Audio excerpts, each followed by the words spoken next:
But this is part of that thing, you know, you always want to be prepared. Yeah.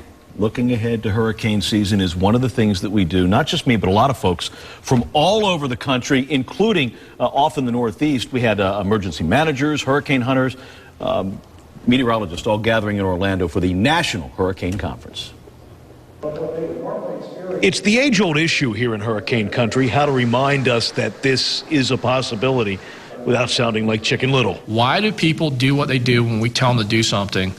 And what did they hear? FEMA Administrator Craig Fugit and National Hurricane Center Director Bill Reed have spent their careers defining that fine line between panic, paranoia, and preparedness. I think Craig and I are on the same page there. We could live just fine without a seasonal forecast. And so on this day, at this conference, they're downplaying numbers. The idea of trying to personalize the risk, how do we get that message conveyed down to where this means me? Bottom line, protecting you and your family and your stuff. That scram, it won't zipper open on you. In years past, Southerners recently racked with rains or winds might find some services they'd be interested in. Emergency response is one of our many segments of business. But now, after Hurricane Irene and all that mess in the Northeast last year, these vendors have got a brand new audience with a lot of interest. They never got this before. Yeah, I see my parents go through it. From emergency generators to portable systems designed to stem the rising tide. This is our FloodStop product, and basically it's designed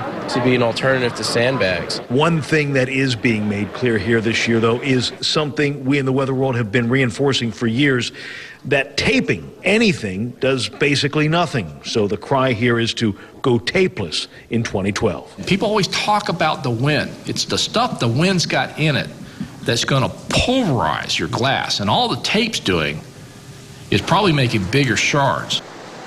Yeah, see, that's the problem. Wow. It holds the glass together a little bit, just enough to make nice big shards of glass with big, long, sharp edges. So not the best thing to do. And it's one of those things we always say, you know, it's a myth, it's a fallacy. You don't tape up your windows, but still when a storm starts coming, I guess it's like a placebo effect. You know, I'm doing something to help out. The only real way is with some plywood or those shutters over it. Sure. Can't believe we're talking